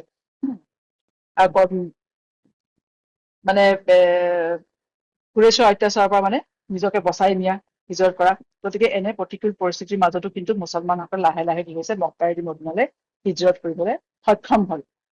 এইদৰে দ্বিতীয় আকাবাৰ মানে যিটো প্ৰতিশ্ৰুতি হৈছিলে বায়াতুল আকাবাৰ, প্ৰায় 2 মাহ মানৰ ভিতৰতে যেতিয়া ৰাছুল আকাবাৰ বায়াত হৈ গল, তাৰ যেতিয়া ৰাছুল পাৰ্মিশ্যন দিলে, অনুমতি দিলে, সেই 2 মাহ মানৰ ভিতৰতে মক্কা চহৰৰ প্ৰায় 1/4 মানে খালী হৈ যায়। ইতিমধ্যে মুছলমানসকল মানে হিজৰত কৰি গুচি গল। একমাত্ৰ সেই সময়ত কি হৈছে, সেই 2-2.5 মাহৰ পিছত মানে একমাত্ৰ আবু বকৰ ছিদ্দিক, আলী ৰাদিয়াল্লাহু আনহু আৰু ৰাছুল তেওঁলোকে মক্কাত আছিলে। আৰু তাৰ বাহিৰে যিসকল কমজোৰ মুছলমান আছিলে, ধৰক মাইকী মানুহ আছিলে, সৰু ল'ৰা ছোৱালী আছিলে, যোনে মানে অকলে যাব নোৱাৰে, যাক ঘৰৰ মানুহে বন্দী কৰি ৰাখিছিলে, তেনেকুৱা কেইজনমান চাহাবীৰ বাহিৰে বাকী সকলোখিনি গল মদিনালৈ হিজৰত কৰি গুচি গল। ৰাছুল তেখেতৰ মানে হিজৰত কৰি যোৱা নাই। তেতিয়া বাকী চাহাবাসকল যেতিয়া হিজৰত কৰি গৈ আছে, তেতিয়া আবু বকৰ ছিদ্দিকেও কৈছিলে ৰাছুল যে অনুমতি বিচাৰিছিলে যে ৰাছুল মই হিজৰত কৰিবলৈ বিচাৰিছো, মানে যাওঁনে মদিনালৈ। তেতিয়া ৰাছুল তেওঁক কলে যে অলপ ৰবা, অকণমান ধৈৰ্য ধৰা, যে মই আশা কৰো আল্লাহ তাআলাই মোকো হিজৰত কৰিবলৈ অনুমতি দিব। অৰ্থাৎ ৰাছুল মানে আল্লাহ তাআলাৰ অনুমতি অবিহনে একো কাম নকৰিছিলে। তেতিয়া ৰাছুল হিজৰত কৰাৰ মানে পাৰ্মিশ্যন পোৱা নাছিলে, আল্লাহ তাআলাৰ ফালৰ পৰা অনুমতি অহা নাছিল। তেতিয়া আবু বকৰ ছিদ্দিকে কি কৰিলে, ৰাছুলৰ কাৰণে অপেক্ষা কৰি থাকিলে। আৰু ইতিমধ্যে আলী ৰাদিয়াল্লাহু আনহু আছিলে মক্কাত ৰাছুলৰ লগত। তেতিয়া আবু বকৰ ছিদ্দিকে যেতিয়া এইটো শুনিলে যে ৰাছুল ক'লে যে মোকো আল্লাহ তাআলাই পাৰ্মিশ্যন দিব, অনুমতি দিব হিজৰত কৰিবলৈ, তেতিয়া আবু বকৰ ছিদ্দিকে 2টা উট হিজৰতৰ কাৰণে মানে প্ৰস্তুত কৰিলে। সিহঁতক মানে ৰেডি কৰিলে। তেওঁ সদায় মানে উটকেইটাক খুৱাই বুৱাই ৰেডি কৰি ৰাখিলে। কাৰণ হিজৰতৰ সফৰত কিমান দিন লাগে, কিমান কি কথা তেওঁলোকে নাজানে, ৰাস্তাত কি বিপদ আহিব পাৰে। গতিকে তেওঁ মানে উটকেইটা তৈয়াৰ কৰিলে, ৰেডি কৰিলে। আৰু উট যেতিয়া তৈয়াৰ কৰিব লাগে, উটে আমি জানো ন যে মৰুভূমিত মানে 10 দিন মানলৈকে পানী নোখোৱাকৈ থাকিব পাৰে, কিন্তু তাৰ আগতে কি হৈছে, উটক বহুত পানী খুৱাব লাগে আচলতে। উটক পানী খুৱাব লাগে, যাতে সিহঁতৰ পুজটো যিটো হাম হয় না, সেইটো তৈয়াৰ হ'ব লাগিব। এই পুজটো মানে তৈয়াৰ হ'ব লাগে, তাত পানী জমা হৈ থাকে না, যিমান ডাঙৰ হয় তাৰমানে সিমানখিনি পানী তাত জমা আছে। এইদৰে আবু বকৰ ছিদ্দিকে মানে যাতে উটক কি কৰে, নিমখ খুৱাই, যাতে পানী খাব পাৰে উটে আৰু বেছি। তেনে পানী খুৱাই মানে তেনেকে মানে খুৱাই বুৱাই, আৰু কৈছে চামুৰ গছৰ পাত খুৱাই, এইদৰে খুৱাই তেওঁ প্ৰায় 2.5 মাহ 3 মাহ মান তেওঁ 2টা উট তেওঁ ৰেডি ৰাখিছে আবু বকৰ ছিদ্দিকে।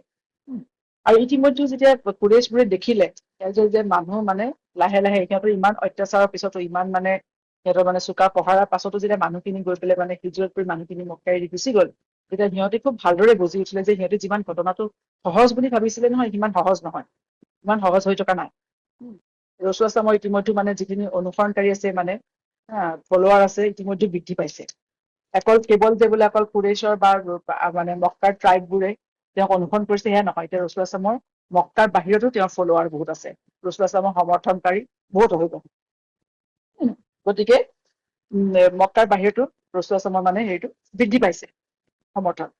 গতিকে আৰু ৰাছুলৰ যিসকল মানে চাহাবা আছে, মুছলমান আছিলে, যিসকলে ইছলাম কবুল কৰিছে, তেওঁলোকে ইতিমধ্যে ইয়াথৰিবৰ মানে আউছ আৰু খাজৰাজৰো সমৰ্থন লাভ কৰিছে। মুছলমানবোৰে আগতে মুছলমানখিনি মক্কাতে সোমাই আছিলে, সিহঁতৰ ওপৰত যথেষ্ট অত্যাচাৰ কৰিছিলে মুশ্ৰিকবোৰে মক্কাৰ, কিন্তু এতিয়া তেওঁলোক যেতিয়া বাহিৰলৈ গুচি গল, তেওঁলোকে আগতে ভাবিছিলে যে মক্কাৰ মুশ্ৰিকবোৰে যে মুছলমানখিনি যদি ওলাই যায়, তেওঁলোকে কোনো চাপৰ্ট নাপায় আন মানুহৰ।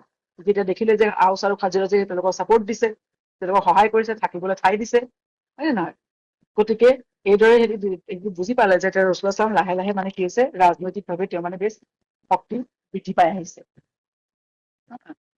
মানে আৰু তাৰপৰি চাহাবাসকলো যিসকল নতুন মুছলমান হৈছে, তেওঁলোক ৰাছুলৰ প্ৰতি অত্যন্ত চিনচিয়াৰ। তেওঁ ৰাছুলৰ কাৰণে সকলো মানে কাম কৰিবলৈ তেওঁলোক সাজু থাকে, সকলো ত্যাগ কৰিবলৈ তেওঁলোক সাজু থাকে।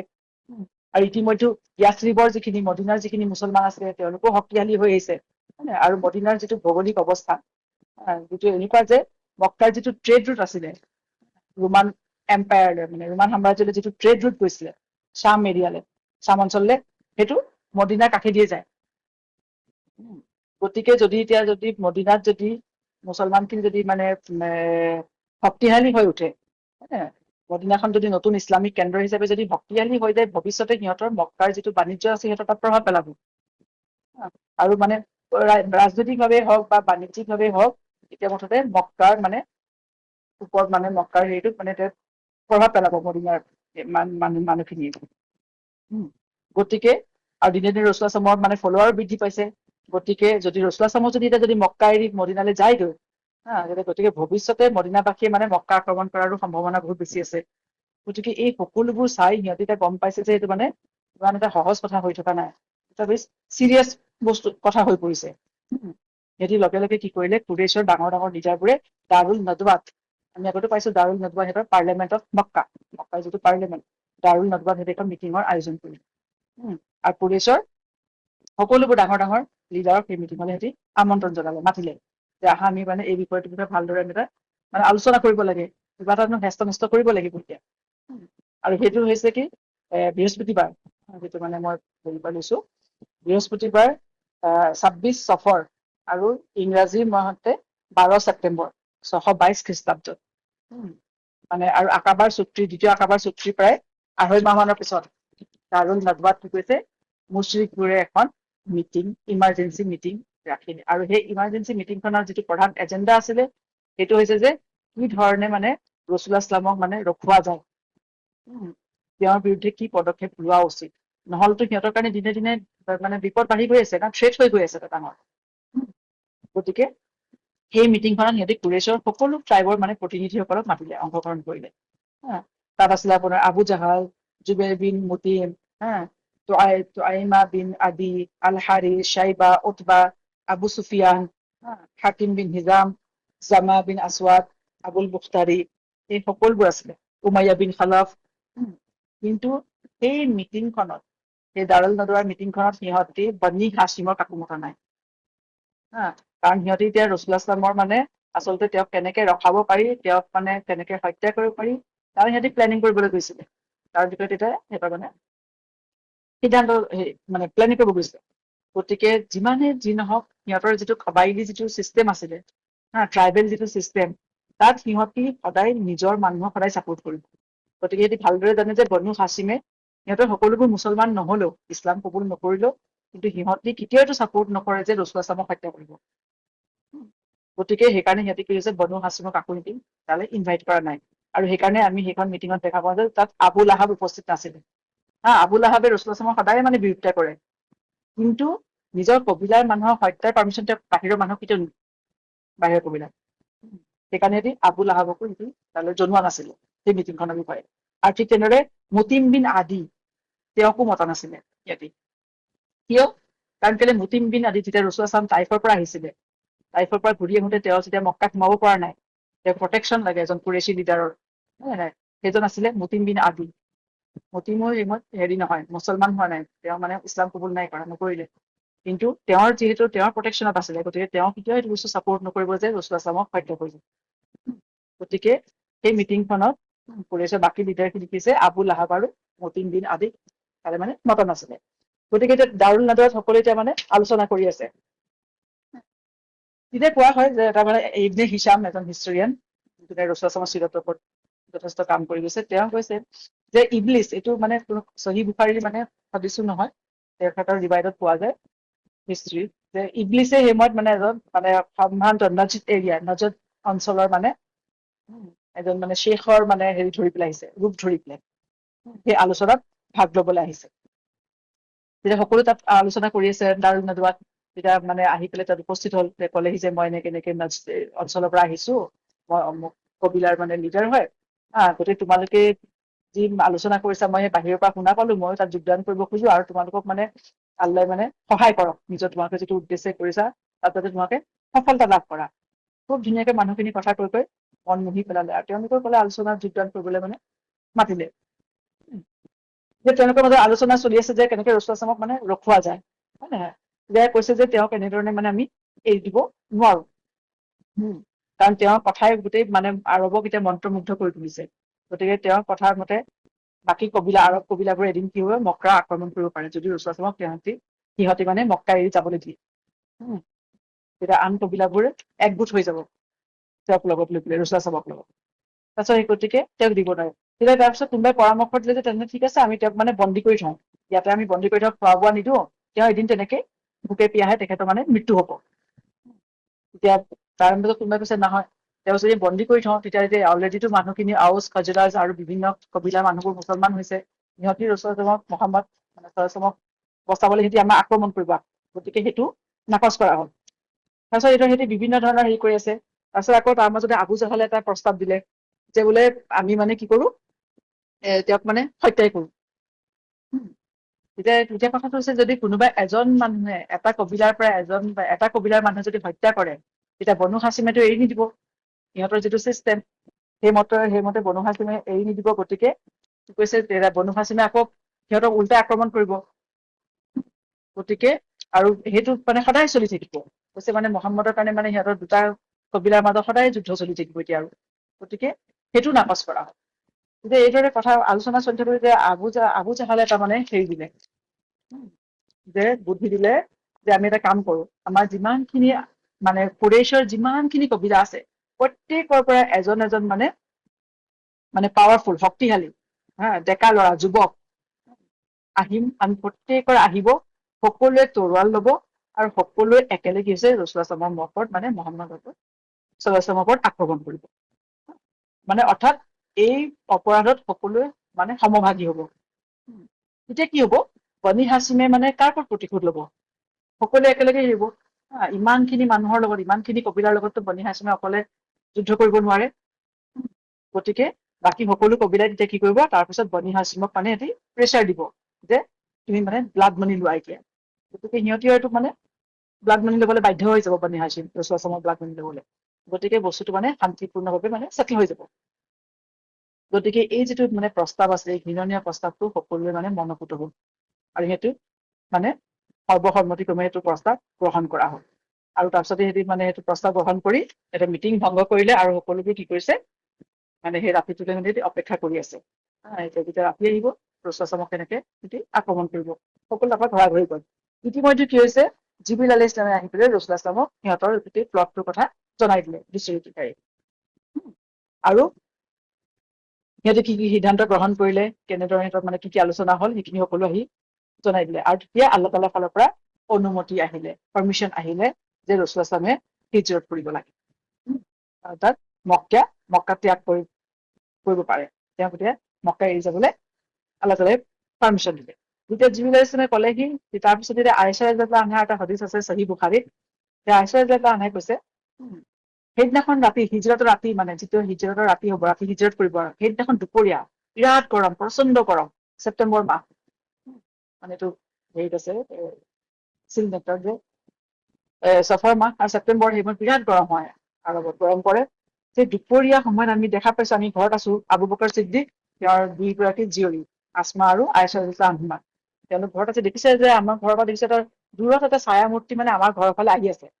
তেওঁ গোটেই মুখ মণ্ডল মানে কাপোৰেৰে ঢকা, কাভাৰ কৰা, কাৰণ সেইবোৰ মানে মৰুভূমিত দিনত যাব নোৱাৰে, খুব গৰম, মানে একদম মুখ ঢাকি যাব লাগে, ধূলি বতাহ হয়।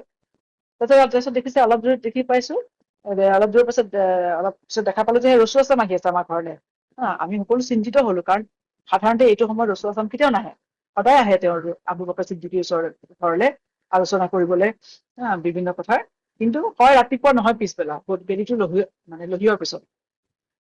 কৈছে যে এই সময়ত যেতিয়া আহিছে, আবু বকৰ ছিদ্দিক অলপ চিন্তিত হৈ পৰিলে, যে তেওঁ কৈছে যে মোৰ পিতৃ মাতৃ তেওঁৰ ওপৰত মানে কুৰ্বান হওক, নিশ্চয় কিবা এটা জৰুৰী কথা আছে, নিশ্চয় কিবা এটা হৈছে, যিটো কাৰণে ৰচুলাজম এই সময়ত আমাৰ ঘৰলৈ আহিছে, নহ'লে তেওঁ কেতিয়াও নাহে।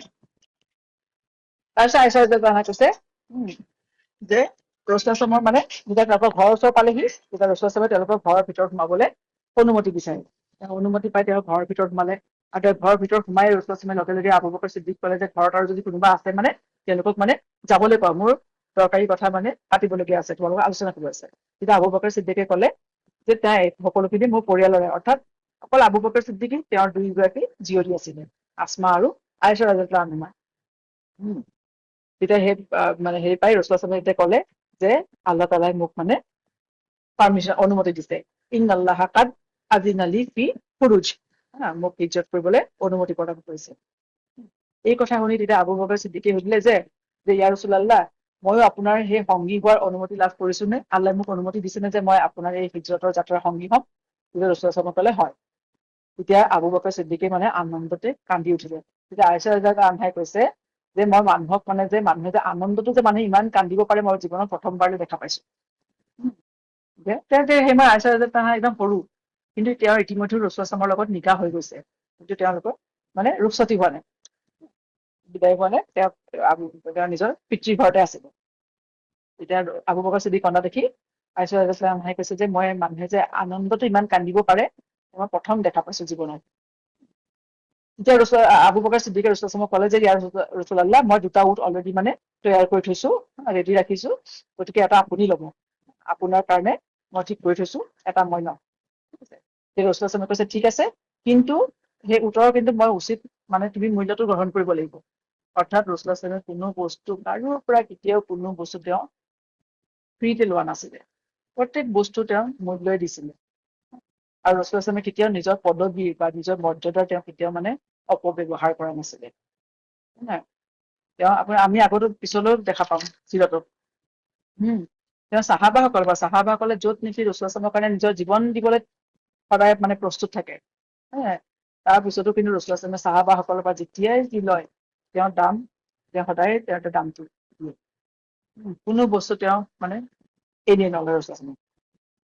তাৰপিছত তেওঁলোকে দুয়ো কি হলে ৰচুল আসলাম আৰু আবু বকৰ ছিদ্দিকে মানে যাত্ৰাৰ কাৰণে যিবোৰ যাৱতীয় কথা বতৰা আছিল তাতে আলোচনা কৰিলে, আৰু তাৰপিছত ৰচুল আসলাম লগে লগে নিজৰ ঘৰলৈ গুচি গল।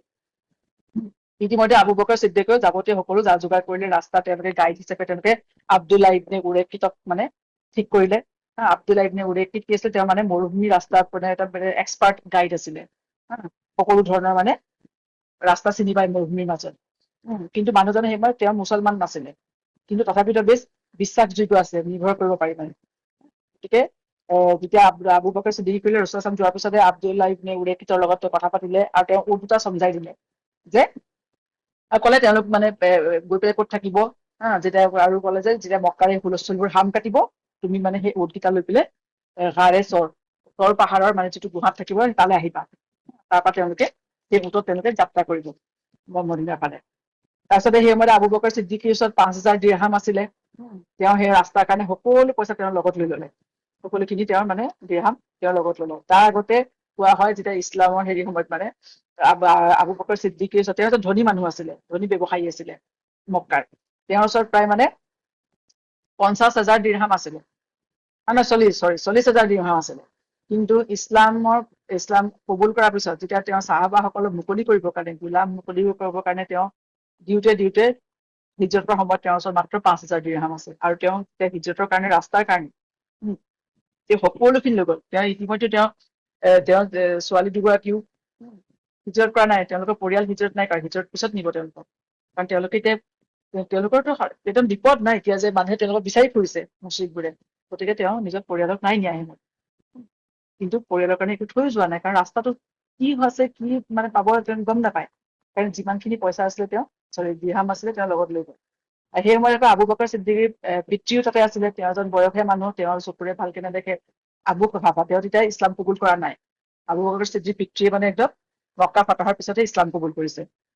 আৰু তেওঁ অলপ বৰ খিংখিঙীয়া মানুহজন আছিলে, তেওঁ ভাল নাপাইছিলে পুতেকে যে এইবোৰ মানে গোলাম মুকলি কৰে, কোনো কামত নাহে, পুতেকে ইমান পইচা খৰচ কৰি থাকে। তেতিয়া আবু বকৰ ছিদ্দিকে যেতিয়া গ'ল হিজৰত ঘৰৰ পৰা ওলাই গ'ল, তেতিয়া তেওঁ মানে নাতিনীয়েকক সুধিছে যে তেওঁতো চব পইচা লৈ গ'ল চাগে, আমাৰ কাৰণটো একো থৈ যোৱা নাই ঘৰৰ কাৰণে। তেতিয়া সেই আসমা ৰাদিয়াল্লাহু আনহা তেখেতে কি কৰিলে, এটা মানে যিটো দিৰহাম থয় আবু বকৰ ছিদ্দিকে, সেইটো বেগত মানে তেওঁ কি কৰিছে কিছুমান পাথৰ ভৰাই পেলাই তেওঁ মানে আতাইকৰ ওচৰত দেখুৱালে, দাদাইকৰ ওচৰত যে এইটো চোৱা আছে থৈ গৈছে। তেতিয়া তেওঁ কৈছে মানে আবু কুহাফাই ঠিক আছে তেন্তে, বাৰু যি কি নহওক। গতিকে আবু বকৰ ছিদ্দিকীয়ে ললে, আৰু সেইমতে আবু বকৰ ছিদ্দিকীৰ মানে যিজন মৌলা আছিলে, এজন তেওঁ মানে ফ্ৰী কৰা গোলাম, আজাদ কৰা আমিৰ বিন ফুহাইৰা, তেওঁকো দায়িত্ব দিয়া হল যে তুমি মানে যেতিয়া আমি গাৰে চৰত থাকিম, চৰ পাহাৰত থাকিম, তেতিয়া কি হৈছে ভেড়া ছাগলী তালে চৰাই আনিব, তাৰ মানে তেওঁলোকক খোৱা বোৱাৰ ব্যৱস্থা কৰিব। আসমা ৰাদিয়াল্লাহু আনহাই তেওঁলোকক খোৱা বোৱাৰ ব্যৱস্থা মানে কৰিব লৈ যাব, কি ধৰণে কৰা হব। আৰু কাৰণ তেওঁলোকে কিমান দিন থাকিব লাগিব তেওঁলোকে নাজানে মক্কাৰ মানে গাৰে চৰত। তাৰপিছতে আকৌ তেওঁ এইবোৰ ঠিক কৰিলে যে আকৌ আব্দুল্লাহ আবু বকৰ ছিদ্দিকীৰ পুতেক আছিলে যে আব্দুল্লাহ কি হব, দিনত মক্কাত থাকিব মানুহৰ মাজত, আৰু ৰাতি গৈ পেলাই তেওঁলোকক খবৰ দিব মক্কাত মানে কি চলি আছে, কি হৈছে, তেওঁলোকক সকলো খবৰ দিয়াৰ দায়িত্ব আব্দুল্লাহক দিয়া হয়। এইদৰে সকলো ব্যৱস্থা কৰি তেওঁলোকে মানে এতিয়া সেই ক্ষণটোলৈ মানে অপেক্ষা কৰি আছে। আৰু কোন সময়ত ৰসুলাছলামে আচলতে একজেক্টলি কোন সময়ত হিজৰত কৰিব সেয়া কেৱল আলী ৰাদিয়াল্লাহু আনহু আৰু আবু বকৰ ছিদ্দিকীৰ বাহিৰে কোনো নাজানে, আৰু তেওঁৰ পৰিয়ালৰ মানে আয়েশা ৰাদিয়াল্লাহু আনহা আৰু আসমা ৰাদিয়াল্লাহু আনহা, অকল এইকেইজন মানুহে জানে যে ৰসুলাছলামে কোন সময়ত হিজৰত কৰিব। সেইদিনাখন ৰাতি কি কৰিছে, এতিয়া কুৰেশ্বৰ মানুহখিনি গোটেইখিনি গৈ পেলাই ৰসুলাছলামৰ ঘৰৰ আগত পহৰা দি আছে। আন্ধাৰ আৰু মৰুভূমি আন্ধাৰ, কোনো কাকো দেখা নাপায়, সিহঁতে গোটেইখিনি গ'ল, চবেই হাতত তৰোৱাল লৈ পেলাই গৈ পেলাই তাৰ ৰসুলাছলামৰ ঘৰৰ ওচৰত, কাৰণ ৰসুলাছলামে ৰাতি পিছ ৰাতি তেওঁ নামাজ পঢ়িবৰ কাৰণে আৰু ফজৰৰ নামাজ পঢ়িবৰ কাৰণে তেওঁ ওলাই যায় কাবালে। যেতিয়া তেওঁ ওলাই যাব, গতিকে তেওঁ লগে লগে সিহঁতি সকলোৱে মিলি হত্যা কৰিব। সিহঁতি তাত বহি আছে। ইতিমধ্যে তাৰ ঘৰৰ ভিতৰত ৰসুলাছলামে কি কৰিছে, আলী ৰাদিয়াল্লাহু আনহুক মানে কলে, আৰু সেইদিনাখনে আকৌ জিবৰিল আলাইহিছ ছালামে আহি পেলাই আকৌ ৰসুলাছলামক কলে যে আজি আপুনি আপোনাৰ নিজৰ যিখন বিচনা মানে শোৱা পাতিত তাত নুশুব। গতিকে তেতিয়া ৰসুলাছলামে কি কৰিলে, আলী ৰাদিয়াল্লাহু আনহুক তেওঁ নিজৰ চাদৰখন দিলে। ৰসুলাছলামে যিখন চাদৰ সদায় গাত লৈ থাকে সেইখন চাদৰ দিলে, আৰু আলী ৰাদিয়াল্লাহু আনহুক কলে যে তুমি ইয়াতে শুই থাকা আৰু আল্লাহে তোমাৰ হিফাজত কৰিব, কাৰণ আল্লাহৰ ফালৰ পৰাই হুকুম আহিছে, গতিকে তুমি হোৱা তোমাক কোনো অনিষ্ট কৰিব নোৱাৰে সিহঁতি। ঠিক আছে, গতিকে তেওঁ সেইখিনি ব্যৱস্থা কৰিলে, আৰু তেওঁ কি হৈছে, ৰসুলাছলামে আন্ধাৰত তেওঁ ঘৰৰ পৰা ওলাই গল। আচলতে তেওঁ আলী ৰাদিয়াল্লাহু আনহুক কিয় থৈ গৈছিলে ৰসুলাছলামে মক্কাত? তেওঁতো লগতে হিজৰত কৰি লগত লৈ যাব পাৰিলেহেঁতেন।